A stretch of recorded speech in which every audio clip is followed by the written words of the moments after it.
Good evening and welcome to this week's edition of Roundtable Talk. This evening we'll be having an HIV/AIDS talk. As you may know, Friday, December 1 was observed around the world as World AIDS Day, the theme of which was Let Communities Lead. This evening, to help us with this conversation, we have Dr. Jose Davy, who is a clinical care coordinator in the Ministry of Health and also an infectious diseases specialist. We also have our in-house doctor, Dr. Thompson, as usual. Welcome, and we're happy to have you. Infectious diseases specialist as well, who has worked in the field in and out of St. Vincent and the Grenadines. And we have Mr. Winfield Abbott Tanis, I hope I got it in the right order this evening, Winfield, President of CARE SVG and also coordinator, HIV/AIDS coordinator for public sector entities in St. Vincent and the Grenadines. Welcome, ladies and gentlemen, to this evening's edition of Roundtable Talk. As usual, I like to start out with the basics because we can't assume that everybody knows what is HIV, what is AIDS, and we have to assume that we might have first-time listeners who are just hearing about the subject. So what is HIV? Let's start with that. Davy, you. Okay, so HIV, the meaning, human immune deficiency virus. So it's a virus, it's not bacteria. That is the meaning of HIV, and when we say HIV, we're talking about a disease that is spread, the transmission. There are different ways, sexual contact, so whether it can be penis to anus or vaginal sex, the different ways of having sex, that's one way of transmitting it. A mom can transmit it to a child, and if you're exposed to blood or body fluids and you have cuts or breaks in the skin, or the mucosa. When we say mucosa, we're talking about mouth. If there's a cut in your mouth, or if something goes into your eye, although these are rarer forms. And of course, healthcare professionals at work, they can be exposed to blood or body fluids. So let's talk about HIV vis-a-vis AIDS. When does HIV become AIDS? Well, let me say, you could say there are three phases. Having gone through those means by which one can contract the virus, there can be that first phase or stage being an acute infection, typically like any other virus, a fever, fatigue, and so on. Then there is a chronic phase where some very important things could take place.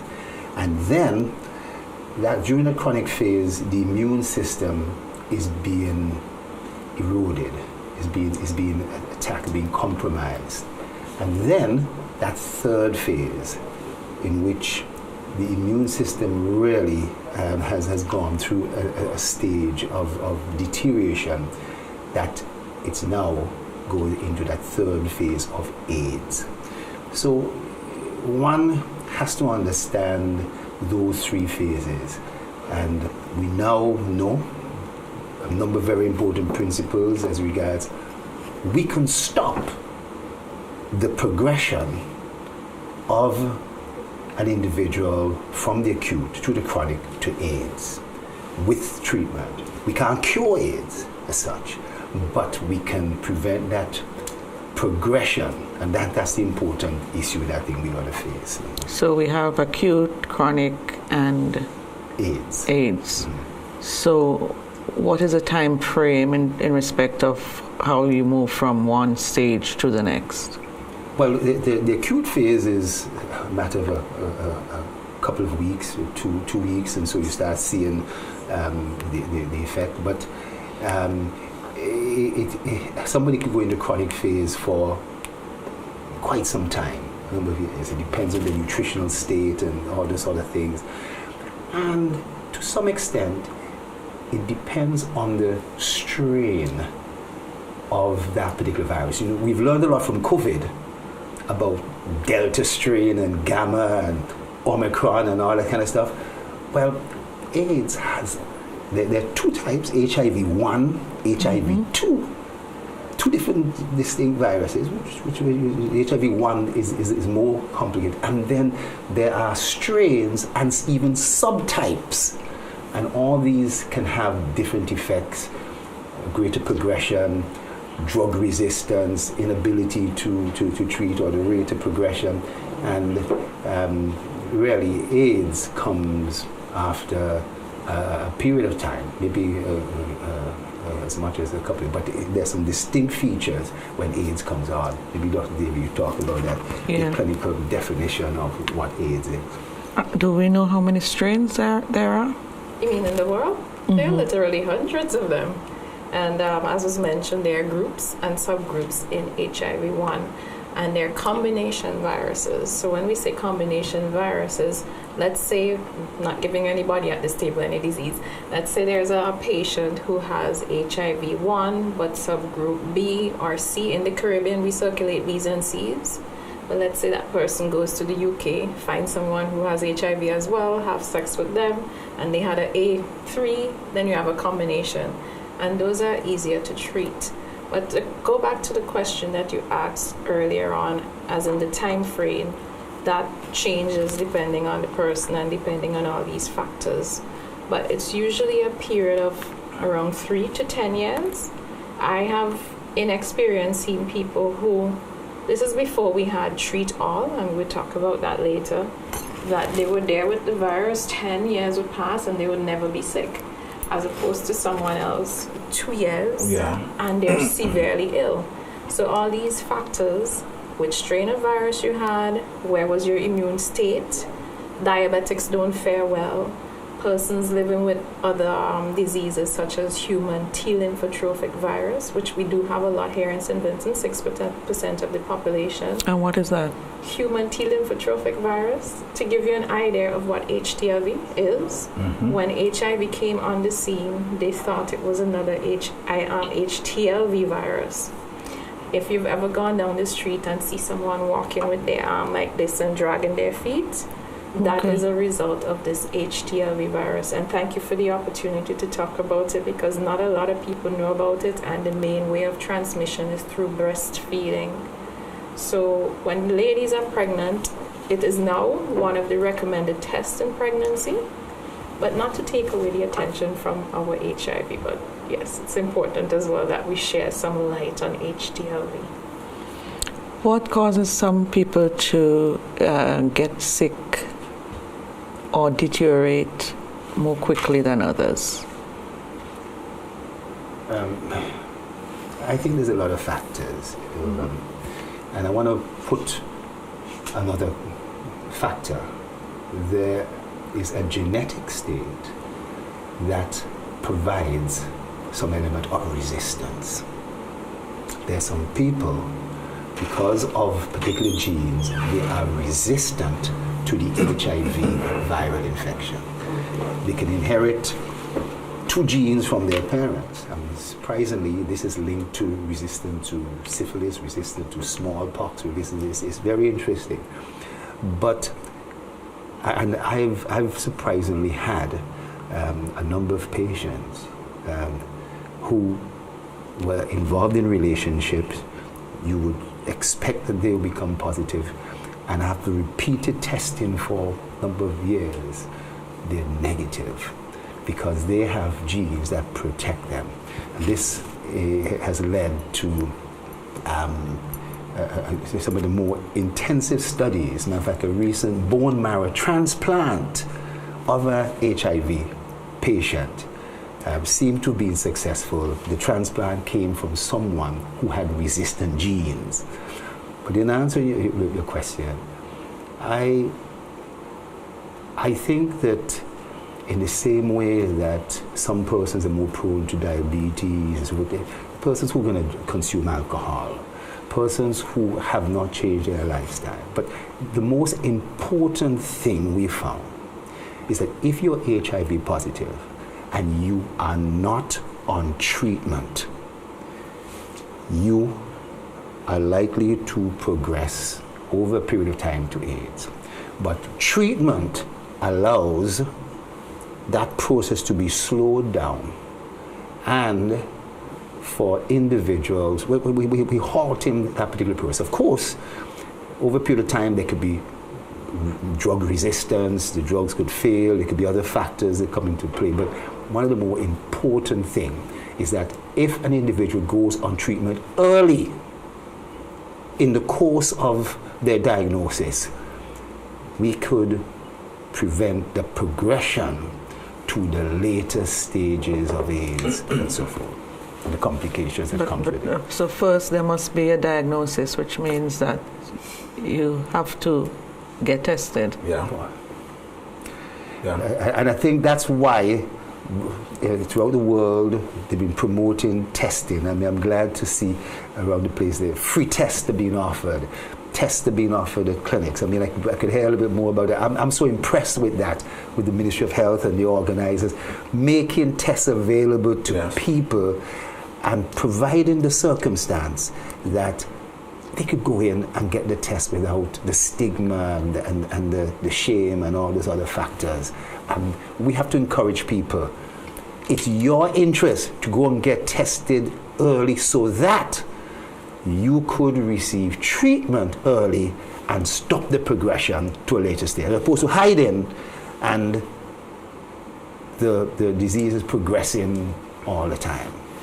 From where you sit, is there a challenge with encouraging or impressing on people's minds the importance, the necessity, the need to get tested? And how do you handle that? Well, we have been doing quite a number of tests throughout St. Vincent and the Grenadines, and we also targeting the colleges and the School of Nursing as well. And what we have seen is that we're seeing the younger person between 17, 16 and 25 coming to get tested. And we have also started an antenatal where we go to 3 different clinics to do testing with mothers. And we have also noticed that the mothers are bringing their boyfriends to be tested as well. And it has been going good. One of the things we have a problem with is adherence. You can, yes, get tested and go into treatment, but after a while, when persons start seeing themselves looking good and feeling good, then that becomes a problem for us. Person adhering and continue on their treatment, going to Dr. Davies, seeking, making sure that they have enough medication and so forth. But most of the progression to AIDS in St. Vincent, or persons who start deteriorating, has to do with when you look at the persons in St. Vincent who come for treatment who's HIV positive, most of them are from the lower end, and what we'll say, the lower end of society, and the little food package that is given to them is not able to sustain them because most of them are unemployed. And because they think that they have to have this big set of food to eat in order to take their medication, and we will drive into them, whatever little you have in your pantry you can use, and you can be satisfied with that. You don't have to have the macaroni pints to eat to take your medication, and that's the impression a lot of them get. You must eat a belly full in order to have your medication. Okay, we'll take our first break. When we come back, we want to talk about prevention, we want to talk about treatment, and we really want to talk about what is the situation here in St. Vincent and the Grenadines at this present time. We'll be back in just a moment. Lotteries Authority is giving you more this Christmas when you purchase an Instacash ticket. Yes, buy a bingo or cash stash ticket and you can win ham or grog instantly. Instacash, fast, easy to play, and you can win instant ham or grog for the holidays. Get your winning coupon stating ham or grog at any Lotto agent and redeem at the NLA headquarters, Falls Avenue. Non-winning coupons will state Happy Christmas. Eligible coupons can be redeemed up to January 15th, 2024. Promotion ends December 31st, 2023. Win instant ham or grog. NLA terms and conditions apply. Ho, ho, ho! Merry Christmas! Thinking of winning the lotto jackpot? Well, there is an easy way. Combo Play. Choose 4 numbers from 1 to 36. That's a combo 4 at a cost of $64. Match any 4 of the 5 numbers and win the lotto jackpot. There's Combo 6, where you purchase 6 numbers for only $12. Match any 5 of the 6 lotto numbers and hit the jackpot. How about Combo 7? That's a purchase of 7 lotto numbers for $42. Match any 5 of the 7 numbers and you will win the jackpot. There are also Combo 3, Combo 8 and Combo 9 lotto plays. Visit the NLA headquarters in Pauls Avenue or WhatsApp 495-6886 for more details. Lotto, you have to be in it to win it.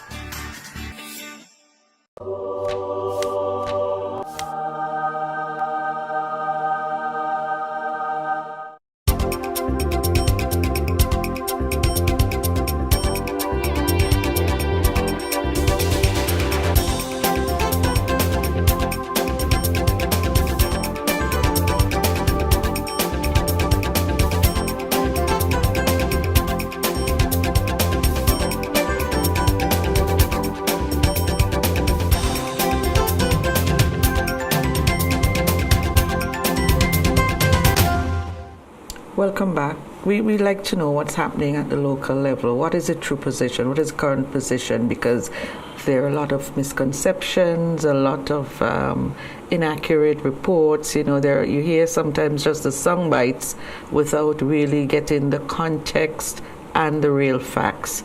What is the true situation? You're talking in terms of numbers? In terms of numbers. So 2023, we're not done with it yet. At the end of November, which is just a few days ago, we had 33 recorded cases for the year. So that's new diagnosed cases, 33. That's where we are for the year. We are at 33. How does that compare to, say, last year or previous years? So last year there were 54 recorded cases. Generally we run like a 30-something per year. So there is no anomaly. Bear in mind sometimes what happens when we're counting cases, it doesn't mean that everybody has come forward. What it means is that in the labs, they have documented these number of cases. But this is what can happen and probably did happen, especially earlier up in the 90s. I believe that persons perhaps went to one lab, got a test, went to another person, under another code, got another test. And the reason why I'm saying that, because if you look at our numbers, according to our numbers, we're supposed to have about 912 persons with HIV when you subtract the deaths. But I'm saying to myself, if there are roughly not even 450 persons in care, where is the other half? Yeah. And if they really were out there, those persons should be sick or dead by now. Mm-hmm. So I am thinking that our numbers there are some duplicates. I'm thinking that there are some duplicates. Nonetheless, we don't want to underestimate our numbers because we know that there are persons who have not tested and they may be positive. So if we were to keep our 912 currently living with HIV, it may be close to reality, maybe a little less than that. So I would say that's where we are. Okay. So if you've had under-reporting in a sense? No, I think we had over-reporting earlier up. Mm-hmm. But then if you were to take the reality that there are persons who may have not tested and are positive, then it may be reflective of the actual situation. And then on the other hand, there might be people who have tested outside of St. Vincent as well, and we can't really account for them accurately. Yes. No. When it comes to statistics, it's always a tricky situation. But as I said, if there were that many persons ill, it's hard to be out there and not have what we call an opportunistic infection. So an opportunistic infection is an infection that happens to somebody whose immune system is weak. It can happen in HIV, can happen in cancer. Something is going to take you out if you're not on some sort of a treatment. Okay, Doc, your thoughts? Yeah, I mean, I tell you, I've been there since the first set of cases were diagnosed. I'm talking about 1990. That should give you an idea about my age, you know. But things have changed a lot. In those early days, the late 80s and the early 90s, this was a death sentence. And the stigma that was attached. And fast forwarding, the reporting that comes out is often so twisted and misconstrued. There's a soundbite that's going to be picked up from this program that St. Vincent has this amount of cases, and where do we rank in the Caribbean? Where do we rank in the world? It is true that because of the availability of treatment and the availability of care, some countries in the world, I've had an opportunity to visit Kenya. If you look at what's happening in South Africa, some African states, they are considered to have some of the highest prevalence and in the world. But it's also very high in the United States. But treatment is available, especially among the more targeted communities, the gay community and other communities. You know, their groups, their communities have come together and really focused on getting people tested and treated and so. Here in St. Vincent in the Caribbean, we are considered to rank also a little higher because our population is small, and so 33 cases, when you put it into 100,000, it may fit in some particular list.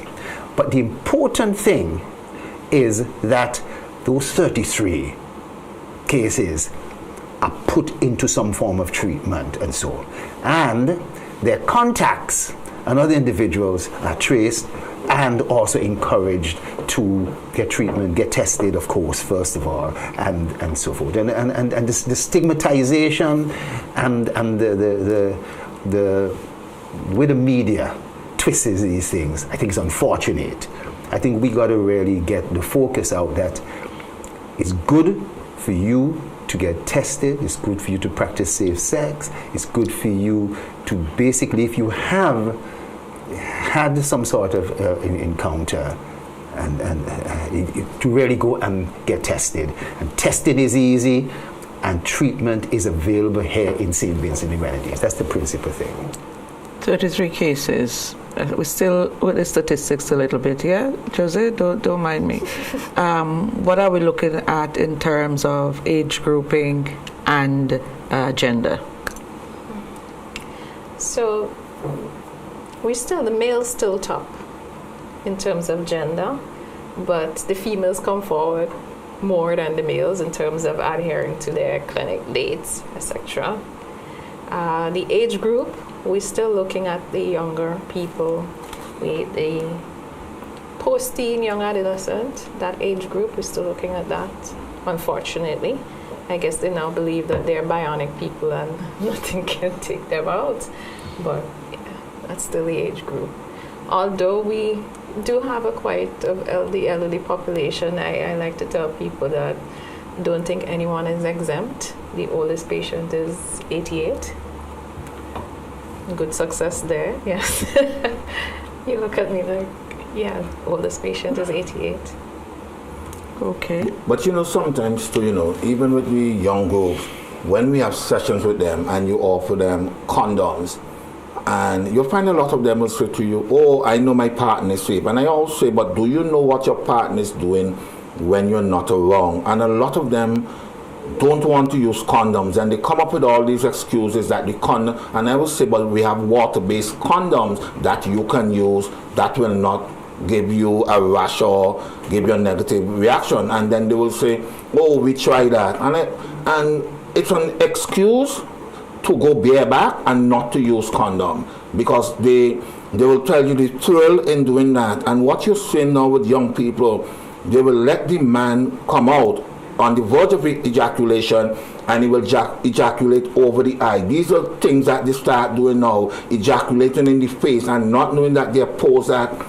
So and we're seeing also a lot of young people, especially young girls, having anal sex to maintain their virginity. So in the event of anything, when the mother take them to a doctor, the gynecologist will say, oh, she still has a hymen, she's a virgin still, but not knowing, a lot of them, the thing now is anal sex between the young girls now.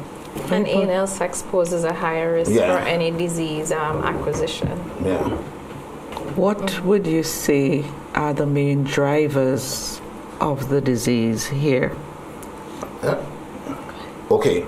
One of it also is men, and it's heterosexual men. And that is because you find a lot of heterosexual men, when they come to you and you ask them, heterosexual, bisexual, gay or what, they will tell you they're heterosexual men. But most times, those same heterosexual men who are having sex with men, but they will not let you, they will not tell you that.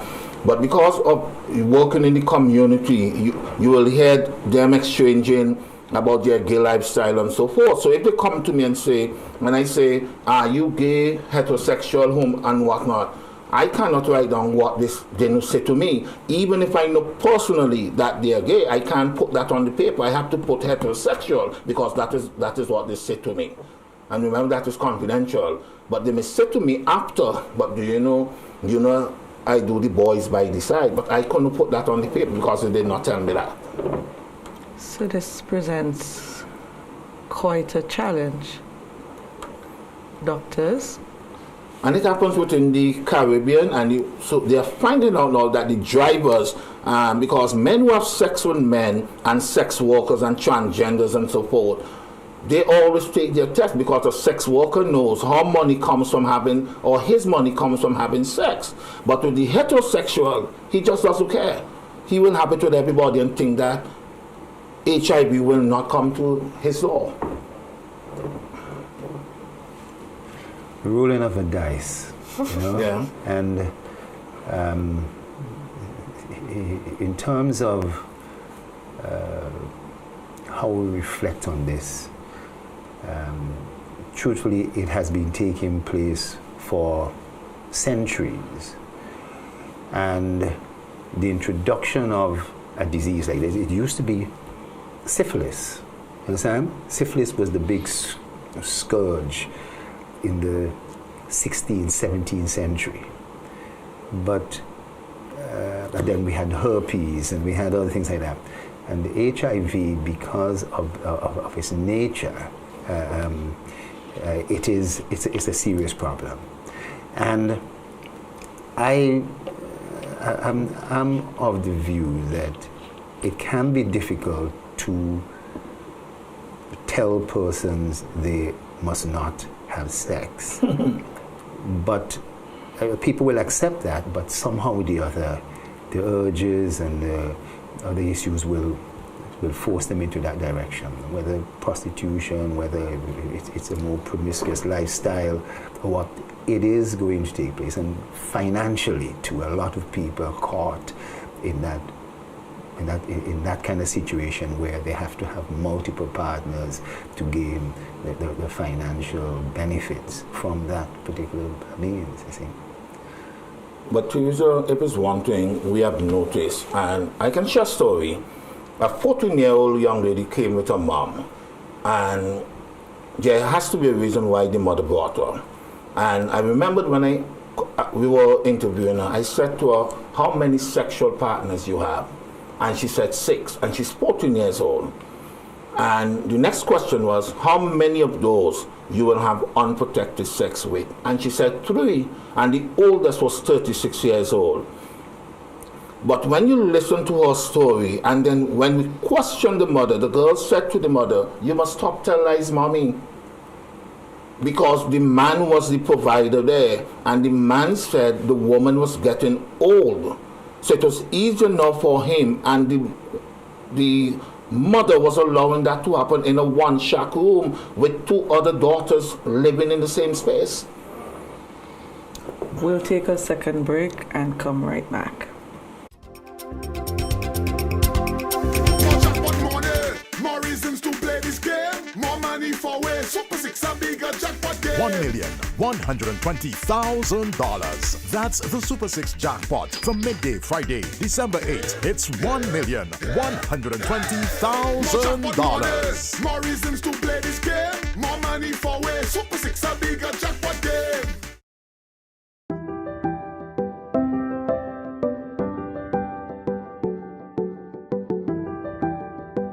The National Lotteries Authority is giving you more this Christmas when you purchase an Instacash ticket. Yes, buy a bingo or cash stash ticket and you can win ham or grog instantly.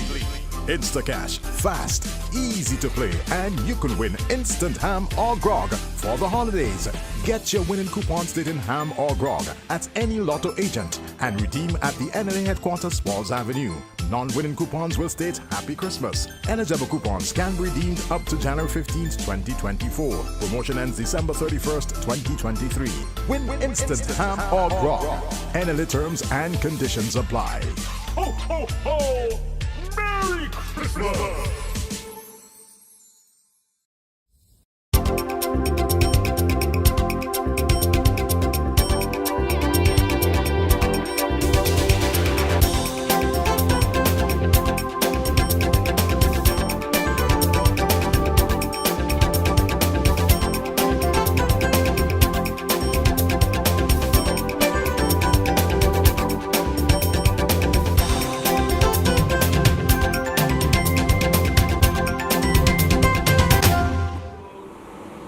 Welcome back. We are in some dire straits. What is the answer? How do we manage these kinds of challenges? Because has HIV/AIDS become the forgotten story, the forgotten pandemic? There's no urgency, there's no importance. The attention that it gained in the 80s. It is considered a little stale. It is considered that it is stolen away the sexual appetite of persons, the freedom to indulge in those particular things. And sadly, as a result, we are seeing the progression of this disease silently. It is, I think, something of a forgotten disease. And those who are involved in it struggle and they push hard and so forth. But sometimes people want to cork their ears in hearing. They have the information, but they want to cork their ears. And we have to step this up, not just on December the 1st, HIV Day, World Day. This has to be all year round. But the financing and all the things like that and the factors that go into things, programs have to really push to get this thing going on a continual basis. What I would say is that maybe there's not so much a bad thing in making it not so special. Maybe if we all think of being healthy in general, that this is just a part of sexual health. So we speak of HIV, yes, but what about the other STDs? If you're exposed to one, you're exposed to all. Yes. So perhaps if we start thinking of your status as being part of your health, like when patients come to me in private practice and they say, we want to do an annual, this is a must for me. You don't get exempted from doing an HIV test because you're married or whatever you think. It is going to be done, right? For me, that's it. So if we start thinking like this, it is part of general health, then maybe we don't need the extra monies to push these programs because it is part of life. And making it special and taking it out has had its pros and cons, and maybe that's what we are seeing now, that people don't feel the need to emphasize HIV, but just see it as normal health. You need to know your status. If you are positive, you come forward for treatment. These are the ways that we can actually drop the numbers. Being on treatment decreases your risk for passing the virus to somebody else. That's one way. We have newer programs coming on stream, and we are going to talk about preventative medication. It's called pre-exposure prophylaxis. And in existence, we have post-exposure prophylaxis. That's already on the table. Post-exposure prophylaxis, you've had an event, an incident, you had sex, the condom broke, you show up to the doctor before 72 hours, and you get treated to prevent. We have abstinence as prevention. We have barrier methods, condom as prevention. These things exist. We have no reasons to soar numbers, and in some countries the numbers are actually going up instead of going down. Yeah. In the Caribbean, they're going down. Let me tell you how good PrEP is. Places like Amsterdam started pre-exposure prophylaxis, and they have already seen a 90% reduction in their HIV rate. Amsterdam. San Francisco as well. Yes, too. 90% reduction That's in a fact, cases. yeah. So there is hope, but we all have to come together. We all have to see ourselves. This is you, this is myself, I love myself, and the way that I am going to protect myself to help everyone else, we just need to do these things. We cannot always depend on a government program to take care of you personally. That is also your responsibility. Yes, we're doing our path, we're making certain things available, but you have to remember to love yourself, and part of self-love would be protecting yourself. And that is why also too, so we have been going to the primary schools, and we not only talk about HIV, we talk about the STI, STDs, and we also talk about reproductive health and behavioral change.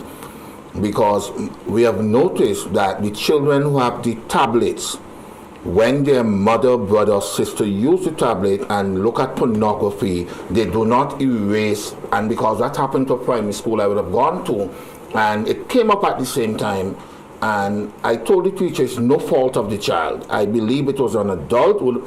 So it has to begin at home, and parents must talk to their children about sex, especially when a child is now going through the first cycle of menstruation. Instead of telling the child, oh, it's man you're looking for, or you probably start having sex, we need to look at it differently and tell this is a process for you. And if you indulge in sex, these are diseases that you will get, not only HIV, but the gonorrhea and so forth. So we have started from the primary school, and I think we might have done most of the primary schools, because we want to let it sink in that having sex, not knowing how to engage in sex, there will be consequences. How many primary schools have you done? And is this a continuing? Yes, it will be continuing. We have done all the colleges. I have the police to do. I have done the secondary schools at the farthest end, north and south, and I've done most of the secondary school around as well. So we from the health security unit, that is what we have been driving at. So early next year, I will be doing communities, going to the different sporting organizations and support, talking to them. And the police youth clubs, they have already asked for us as well. So we'll be going to, because young girls believe that when they start having their menstruation, start having breasts coming out, that they have the opinion they're ready to go to engage in sex. So we're going to help bridge that gap and to let them know you have to be responsible, and responsibility comes with taking care of you as an individual, as a young girl and as a young man. Okay, so the health security unit, the NAS is part of that now? No, NAS is no more. It is now the health security unit that HIV falls under. Okay. Yes. See, I didn't. And we have been doing quite a good job thus far. Okay. Yeah. So there's no national AIDS secretariat, No. but instead there is the Yes. health security unit. Yes. How many individuals have you in that unit?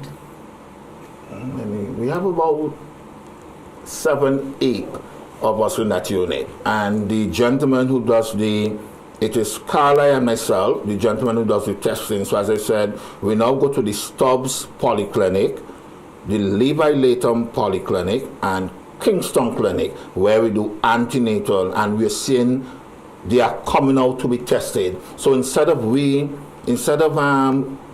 they go to the hospital, or when it's not recorded, we are going to meet them, because you must get those numbers.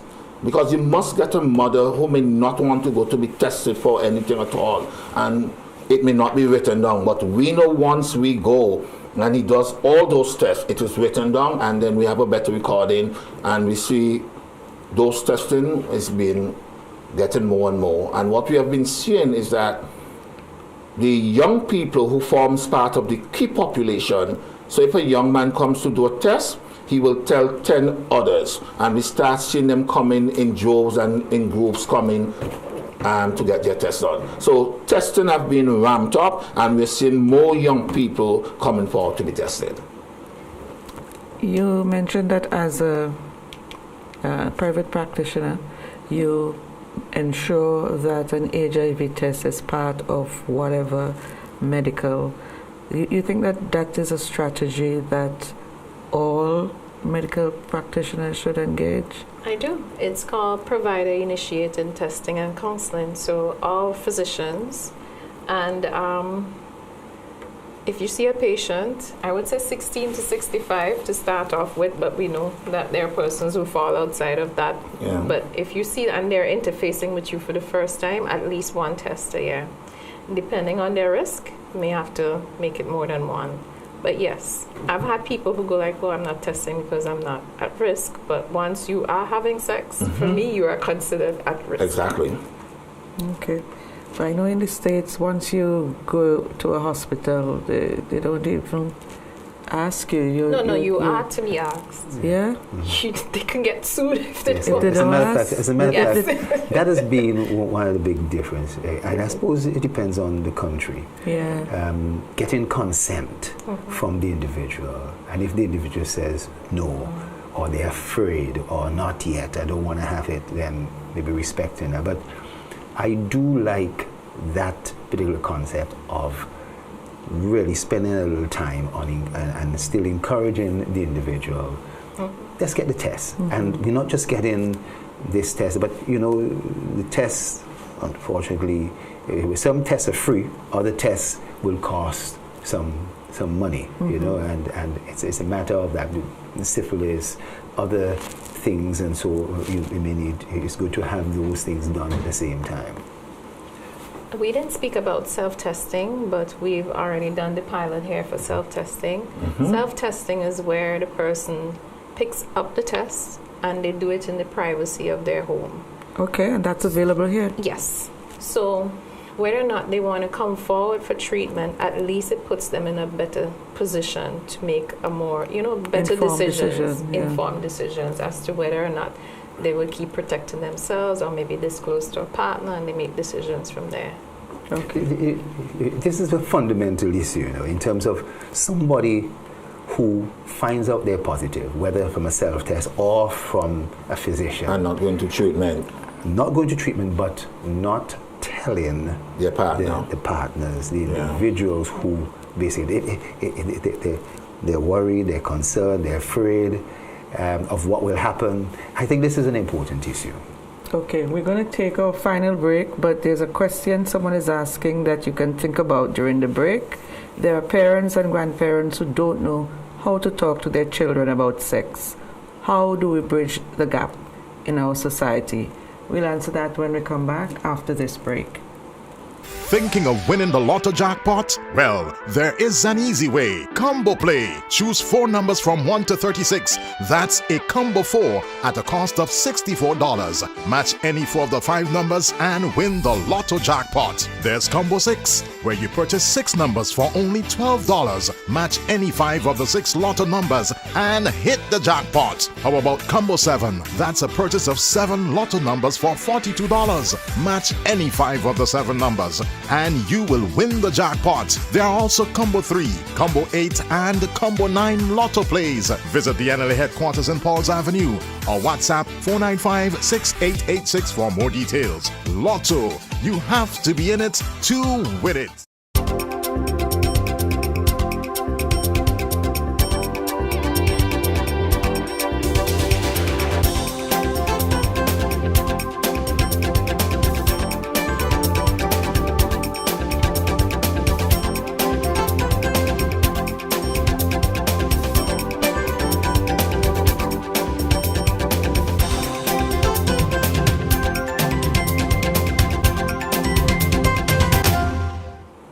Welcome back. So we had a question before we took our last break. Don't know who wants to go first. How to talk to Parents who don't know how to talk to their children about sex. Person wants to know, how do we bridge that gap in our society? what I will say to those parents, just talk to someone who because you can do a lot of referrals. You can either talk to the school counselor, you can talk to a social worker, and also you can Google certain things. For me, I am a male and I am around girls, and I remembered it at one time my mother, one of my sister said to my mother she was having her, and my mother was so angry and start beating her, and I said, no, you don't do that. What you need to do is to explain to her, and because she would have had me young, so she would have had the same experience from her parents. So I said, what you need to do, sit her down, let her know what is this process. This is a process that is telling you that you as a young girl growing up, these are things you must not do. Sex should be the last thing on your mind, because once you start thinking sex, the first thing comes to you, let me explore it. And you don't want that. Don't talk to, I always tell them, do not go to a male. Because there's some males who will tell you, because this is happening to you, let us experience it. And that has happened in St. Vincent. So sit with your child, talk to your child, explain to your child, share your experience with the child, whether you would have had that child at a young age. You can let the child know, don't become like mommy, because this is what happened. This would have been the situation. I was thrown up for this. And start the conversation there. But you have to trust your child. Whatsoever the child is saying to you, don't say, what do you know about that? Trust the child. Where did you hear this from? How did you know this? While the person was talking to you, did they touch you here, touch you there? You need to, and that's a lot of problem with parents. We don't listen to our children. We always think the children is growing up too fast. They are not growing up too fast. They are telling you the truth, but they are afraid to explain to you or express themselves to you. So I think that doctors and other healthcare professionals have a role in educating children, teachers as well. We shouldn't be afraid to. I've had numerous times where I have to put the mother out or put the parent out and have a frank conversation, exactly. Especially with teenagers, and they do open up to me once you act young with them, and they would tell you what's going on. Mm-hmm. And I've had parents go like, oh, that child don't talk to nobody, how do you get them to talk to you? And it's your approach. If you go blaming, then they're going to close up and exactly. You won't get the information through to them. So those approaches would help. We've always struggled with whether to talk about sex in whatever form or not to talk about it, and that will be the ultimate form of prevention as parents. But really today, with what's available on social media, good, bad and ugly, there's a lot of information out there too that probably wasn't available for parents who may not be able to put this over, whether they come from a particular type of religious background or they're just, uncomfortable talking about these things with a child. And the concept of talking about it will not promote it, just like a male friend. But the issue of sex and teenage pregnancy and so forth is all tied up in this whole discussion.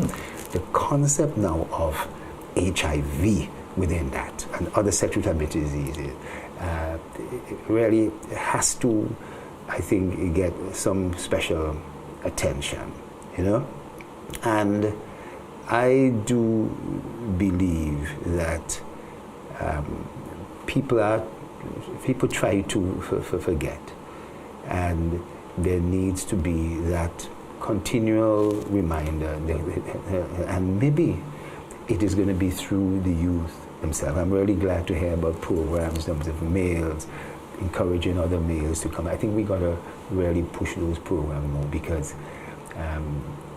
33 is, I think, too many. Too many, mm-hmm. But it's really considered, I don't know if that's considered low or not. I think that, and that statement myself, saying that if it's low or not, the focus, and I don't think we've really got it, is really on this treatment that's available. Prevention is the better thing. Yeah. But if for any reason you fall into that 33 each year, plus 33 plus each year or minus, there's treatment that's going to be available, and that can stop the progression of disease. And then behaviorally, you also have to say, look, I am not going to spread this to somebody else. Exactly. I am not going to jeopardize somebody else's life. My life is not necessarily jeopardized as a result of this. I can live a perfectly normal life now. But it means that my behavior has to change. Even though the treatment I'm on, it is said that my levels and the amount of virus and so forth in my body and so forth are below a level that can cause transmission, I am not going to take a chance and go out and have sexual contact with somebody because I've heard that I'm no longer infectious. I think that persons have to now take that responsibility on board. And I'm really glad that the age when HIV was such a stigma that people had to hide, a person could come out and say, I am HIV positive, right? Is a good thing, and we can accept that is the case and treat that individual in a respectful way, and that they could also continue their own livelihood and so in some form or fashion. Can we really say that the issue of stigma is... I was just going to say to Dr. Thompson that he was hiding under the bush a little because our stigma is not completely gone.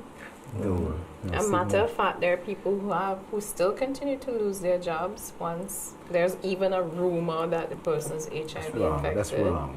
But you know, sometimes as well, to Dr. Davey, self-stigmatization is one of the big issues as well. Yes. And a lot of us going along, whether you're HIV yes or no, as if you still have on that HIV cap on you. And I always tell people, HIV didn't go to you. You went to it. And if you see somebody standing next to somebody who know you, it doesn't say that person is telling that person you're positive. But your behavior and your reaction alone is making that person now say, oh, the rumors I was hearing is now true.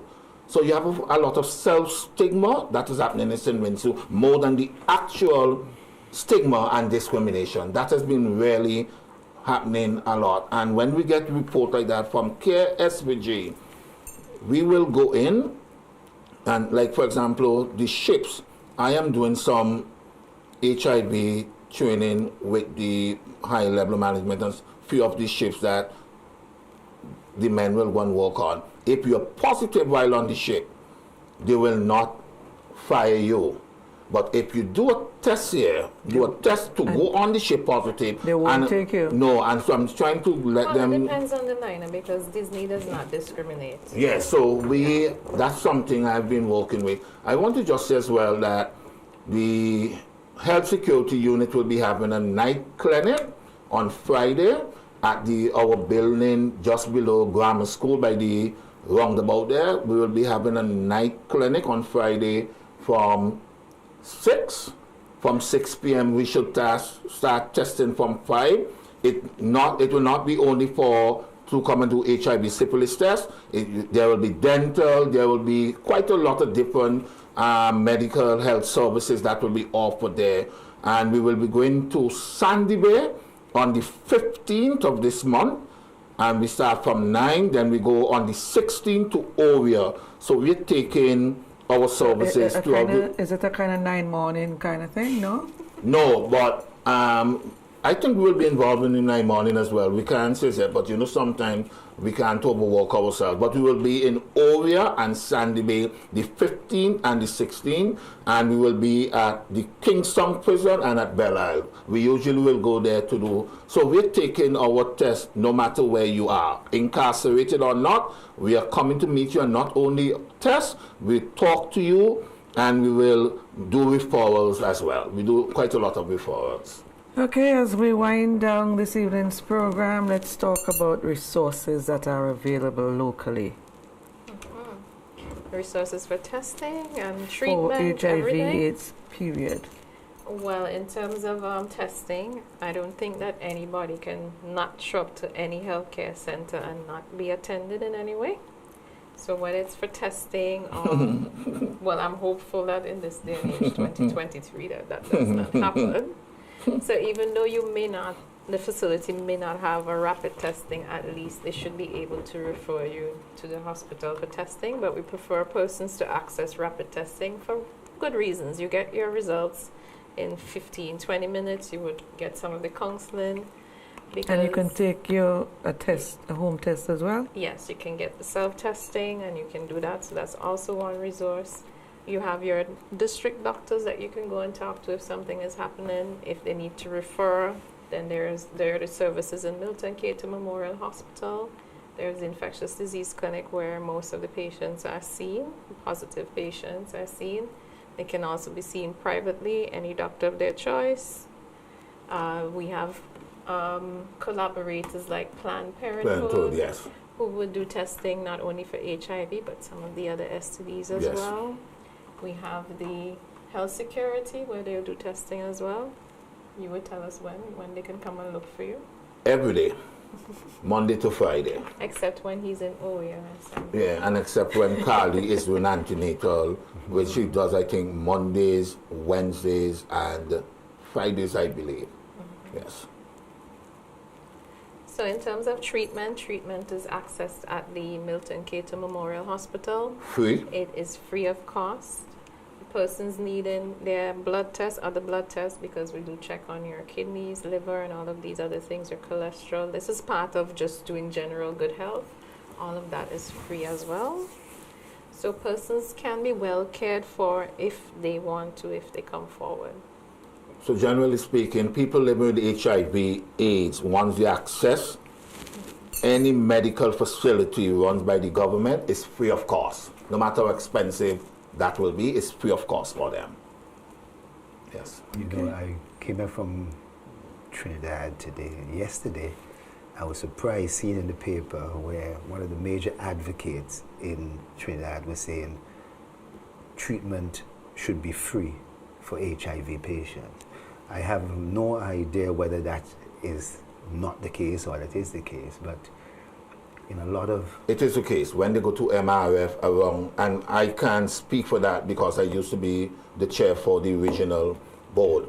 At MRF, wrong at the Savannah, medication is free for persons living with HIV. Okay, yes. If they choose to go to a private doctor, then they will pay. And I can speak on that because I was part of when we went to Brazil to make sure that medication was free for all OECS countries and most of the Caribbean islands. So even if a person sees Yeah. a private physician here, the medications are still free. Yes, yes. No doubt there's some new stuff coming on the market, you know, some new medications, and so it's just been approved from FDA.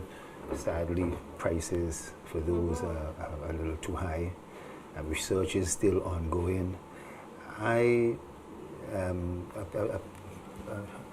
manage about 10 patients around the world, none here in St. Vincent de Grenadines, embassy, and they're all alive. And the thing is that medication works. Sadly, there's some resistance that could develop. Like antibiotics, you get resistant to an antibiotic or so. So, and some people can't tolerate certain medication. But the combination, what we call cocktails, and combination of medication, now injectables, you know, where it could mean that a person may not need to see the doctor more than twice a year. So things are really advancing. Whether they filter down to the average individual. There has to be money for that. That's one of the important things, the new developments and so on. Yeah. But in terms of what has been taking place, the medications are available, yes. They're free, and they're working, they're keeping that viral load down to a particular level, doesn't allow the real progression of the disease, destroying the immune system so that strange infections that you normally would repel start to take. When the cat's away, the mice will play. And you don't want that. And I think we have to encourage individuals who don't know if they are positive or not, right? To get tested. Know your status. Find out early. Yeah. If you're positive, get into some form of treatment early. Confidentiality, I believe, can be maintained if that you're worried about, but be bold and not boast or brag so that you have HIV, but stand up to it that you could live still a relatively normal life. And I think this is the message that we really want to take. Great. We are out of time, but there's a question somebody wants answered before we sign off. Is there an antiviral that makes it hard to detect a positive case? If there's an antiretroviral drug that somebody, or antiviral that makes it hard to detect a positive case. No. Simply because our methods of testing are so specific, meaning that most of the tests that we have now, it's a combination antigen antibody test. And even if we have doubts that it may be what we call an indeterminate result, you can simply just run a viral load. And with the viral load, there is no doubt because it's DNA of the virus. Either it's there or it's not. So you can't escape the testing now. If you come in back there's some parts of the world and some groupings who feel that medication is really of no value, it's the worst thing out. Let me go to some other form of treatment. There's nothing wrong with that in itself, but you have to know if that method is really working. And sadly, there have been individuals who, in some countries, they've rejected, or even high officials. We saw that we saw it in South Africa. We saw it in other places. They rejected some standard forms of treatment, suggesting a herb or so could do the trick. I believe those things do work to some extent, but we've also shown that these treatments are far superior, and you could still take the herb in addition, you know what I mean? But take the treatment at the same time. That's the message. Okay, thank you, Doc. That's our program for today. Thanks that you were able to join us. A very special thank you to our panelists, Doctors Jose and of course Gerald Thompson, and of course to Winfield.